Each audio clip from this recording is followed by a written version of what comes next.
जुड़ जाए और जुड़ना पड़ेगा। अगर वैश्य को अपने साथ एक होना है, अगर वैश्य को एकजुट होना है, तो वो कोई जगह नहीं है अग्रवा के अलावा, वहां की धरती के अलावा। अगर वहां से जुड़ेंगे तो आप अपने आप को पाएंगे कि आपका वैश्य, आपका भाई, आपका परिवार इस देश में, पूरे देश में, साउथ में, नॉर्थ में, ईस्ट में, सब जगह फैला हुआ है। आप इस देश में लगभग 20 से 22 करोड़ की संख्या, 25 करोड़ की संख्या वैश्यों की है, लेकिन हम किसी न किसी कारणों से बढ़ते आए हैं और बढ़ते रहने के कारण ही आज जो गणतंत्र में, डेमोक्रेसी में जो बात हमारी हालत ठीक होनी चाहिए वो नहीं होती। बहुत जगह, बहुत बार, आज नंदी जी मुझे जब मिले 3 साल पहले, अपनी व्यथा उन्होंने बताई, इन्होंने और व्यापारियों की व्यथा बताई, किस प्रकार से चाहे वो एडमिनिस्ट्रेशन हो, चाहे वो बाहुबली हो, किस प्रकार से हमारे लोगों का अपहरण कर लिया जाता है, व्यापारी से फिरौती मांगी जाती है, उसको दबाया जाता है और आप दबते जाते हैं। आप हम दब रहे हैं, इसीलिए दब रहे हैं क्योंकि हम एक नहीं है भाइयों। अगर एक होंगे तो कोई सीखी दबाने की हमारे को हिम्मत नहीं। आज अगर व्यापारी इकट्ठा हो जाए तो किसी की हिम्मत नहीं, किसी भी सरकार की या किसी नेता की, वे आपको दबा सकते।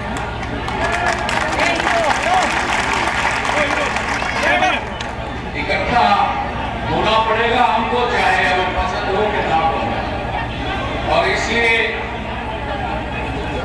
जब पिछले 10-12 वर्ष पहले अग्रवा में उसके साइड में अटल बिहारी वाजपेयी की सरकार के समय अनपढ़ की फौज खड़ा कर दी, खुदाई की गई थी, उसके तथ्य पिछले 10 वर्षों में पिछली सरकारों ने उनको आगे आने नहीं दिया।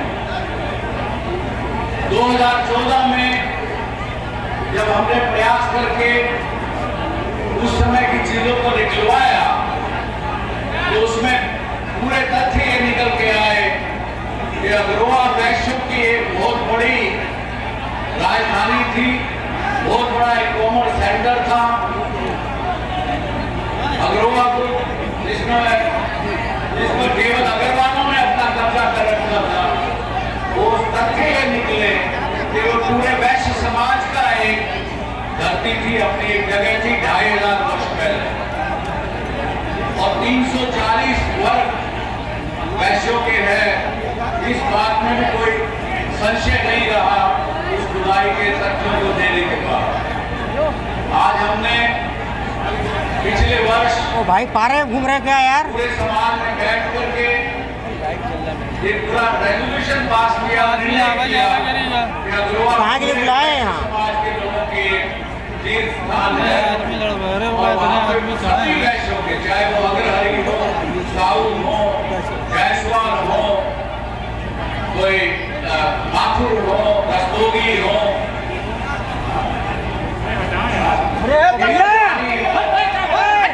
सब लोगों के वहाँ पे जो गंगा में, अरे भाई साहब थोड़ा इधर आ जाओ, महापुरुष है, उन सबकी हम तस्वीरें लगा रहे हैं, उनके स्टैचू लगा रहे हैं। आप सबको एक तो मैं कहता हूँ, निमंत्रण देता हूँ कि आप आज जरूर आइए।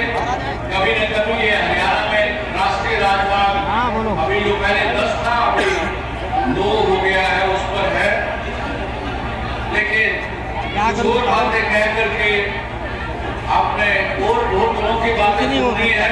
उनको बोलो कुछ हो ही नहीं सकता, कोई नहीं कहूँगा, अब यूपी में चुनाव तो आ गया, क्या करोगे चुनाव में?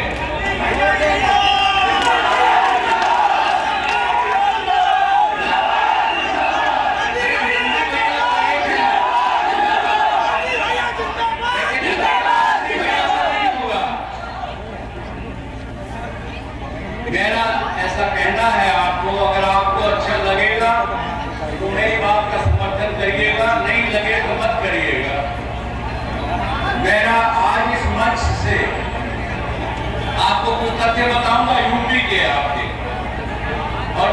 मेरे पास सारे कागज हैं, काफी कुछ रिसर्च करके आया हूं, तो बहुत से कागज लेके आया हूं। अगर इन तथ्यों को देखें तो इसको देखना केवल में 403 सीटें यहाँ उत्तर प्रदेश के विधानसभा चुनाव में हैं और आपकी यानी वैश्यों की या व्यापारियों की अगर आप वोट की परसेंटेज देखें तो आप लगभग 15% वोट आपके हैं, 15% वोट वैश्यों के हैं।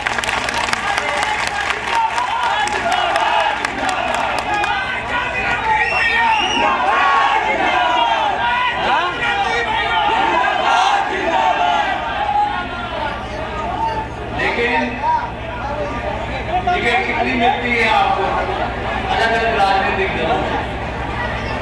2012 का मैंने आंदोलन किया, ये कागज मेरे सामने, कुल मिलाकर के हमारे 59 वैश्य लोगों ने चुनाव लड़ा 2012 का मिलाकर। उनमें से 9 लोगों ने इंडिपेंडेंट के रूप में चुनाव लड़ा। केवल 50 व्यक्तियों को जो राजनीतिक दल है उन्होंने वोट टिकट दिए। उन 50 लोगों में से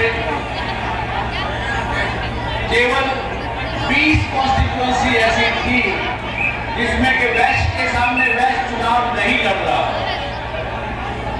तो हमारी सीटें आई 22 सीटों पर हमारे विधायक चुन के आए, चाहे वो किसी भी दल से चुन के आए। और अगर 16 सीटें ऐसी थी, अगर उसमें वैश्य के सामने वैश्य ना खड़ा होता तो वो 16 सीटें और जीत सकते थे। तो मेरा समाज के आज नेता सब यहाँ खड़े हैं, साहू समाज के भी सभी समाज के लोग खड़े हैं।